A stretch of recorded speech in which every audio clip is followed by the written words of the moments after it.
Como é feito o enquadramento da ocupação de um imóvel para a gente fazer o processo de AVCB? Se você é um profissional dessa área e ainda tem dificuldades de fazer essa classificação, acompanhe esse vídeo até o final. Beleza! Eu sou o engenheiro Alisson Ramagnoli, esse é o quadro Segurança contra Incêndio.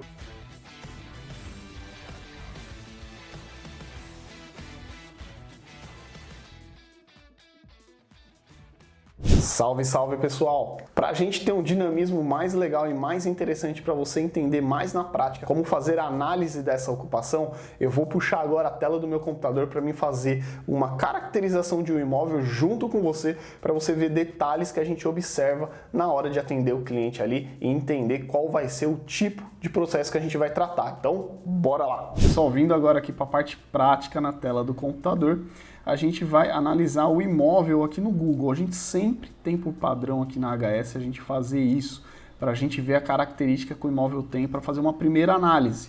Então, para a gente entender quantos pavimentos tem, qual é a altura mais ou menos do imóvel, qual é a cara que ele tem, se ele está colado na rua, se ele está afastado.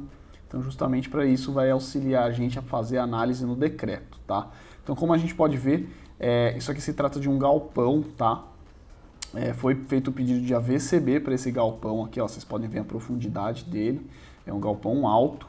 Aqui foi desenvolvido um projeto, só que agora para efeito de estudo eu vou mostrar para vocês como que a gente entende quais os equipamentos precisam ter nesse galpão para a gente ou iniciar o projeto ou a gente fazer um estudo inicial para a gente fazer a renovação do AVCB e saber quais equipamentos a gente vai ter que avaliar dentro desse imóvel, tá? Então pegou o endereço, viu a análise do galpão aqui, aí a gente vai lá para o decreto. Estou eu aqui no decreto estadual 6.911 de 2018, no anexo A. A gente vai entender qual é a ocupação desse imóvel. Lá é uma fábrica de óculos, ou seja, a fábrica de óculos é indústria.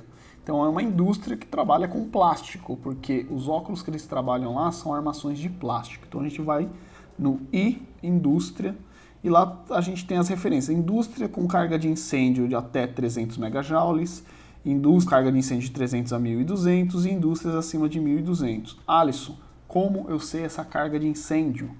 Você vai ter duas opções que você vai ter que fazer. A mais simples é você ir na instrução técnica de número 14 e ver os quadros de carga de incêndio que tem lá, para você entender qual vai ser a carga de incêndio padrão.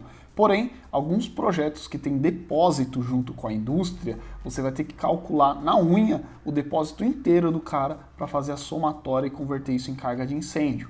Porque como o depósito ele é muito grande dentro do imóvel, você tem que fazer na unha esse potencial. Nesse caso aqui, como eles quase não têm depósito, é mais a indústria lá, a parte de depósito dela é pequena e rotativa, a gente pode ir direto na IT 14. Aqui na IT de número 14 de 2019, carga de incêndio nas edificações e áreas de risco. Lembrando que isso daqui você pode fazer tanto para VCB quanto para CLCB, tá?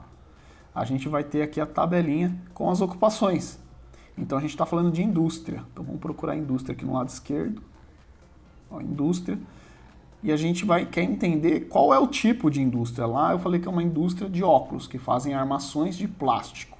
Então, ou seja, a gente vai ter que procurar algo relacionado a plástico.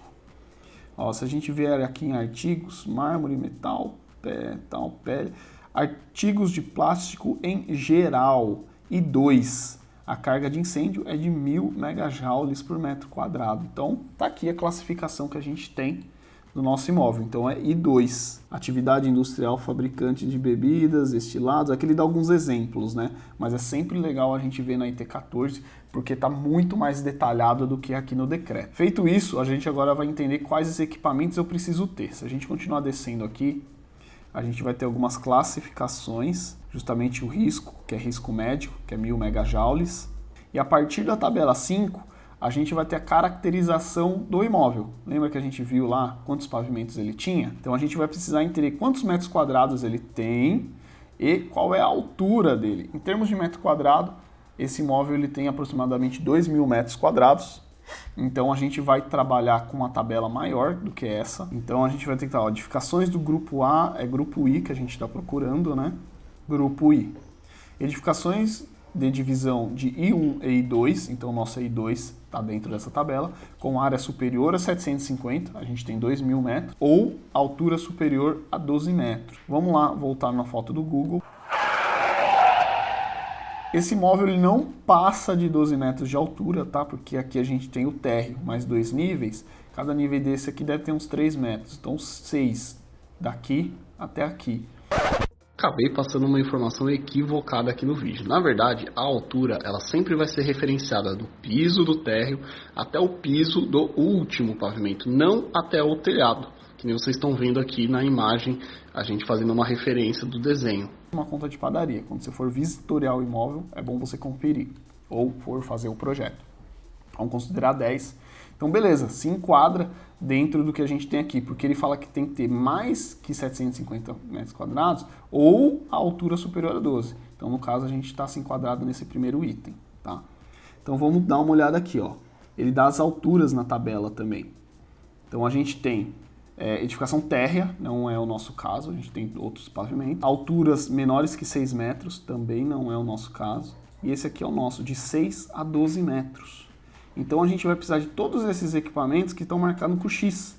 Então a gente vai precisar ter acesso à viatura na edificação, segurança estrutural contra incêndio, compartimentação horizontal ou aéreas, não vai precisar ter compartimentação vertical, controle de materiais de acabamento, saídas de emergência, brigada de incêndio, iluminação de emergência, alarme de incêndio, sinalização, extintores e hidrantes e mangotinhos. Se atente que quando o X estiver com essa numeração aqui, você tem que ver qual é essa observação, que é a observação de número 1, pode ser substituída por sistemas de chuveiros automáticos. Então quer dizer que a compartimentação horizontal ela pode ser substituída por sprinkler, dependendo da metragem que você tiver e for necessário compartimentar. Depois que você fez todos esses passos e entendeu qual é a característica do imóvel, qual é a ocupação dele, você vai ter que fazer uma visita nesse imóvel, obviamente se o negócio já estiver fechado com o seu cliente, ou caso você seja o cliente, contratar um profissional técnico que entenda das normas e das leis para conseguir vistoriar o imóvel e fazer os testes em todos os equipamentos e garantir que eles estão funcionando e que eles estão dentro da norma para você poder pedir a vistoria do Corpo de Bombeiros. O profissional técnico fez a vistoria, viu que está tudo funcionando? Se não tiver, é só corrigir. Posteriormente a isso, é fazer o cadastro do imóvel junto ao Corpo de Bombeiros, ou seja, no sistema Via Fácil do Corpo de Bombeiros. Fazendo o cadastro no sistema Via Fácil do imóvel, a gente vai ter que gerar o atestado de responsabilidade técnica, a ART, desse imóvel, para atestar que todos os equipamentos de lá estão funcionando e que nós testamos eles. Juntamente com isso, a gente vai fazer memoriais que estão lá na IT de número 1, aqui no estado de São Paulo, nos anexos, de acordo com os equipamentos que tiverem. Então vamos dizer, tem hidrante? Tem um memorial que você vai ter que preencher sobre hidrantes, sobre alarme de incêndio, sobre sprinkler, sobre escada pressurizada.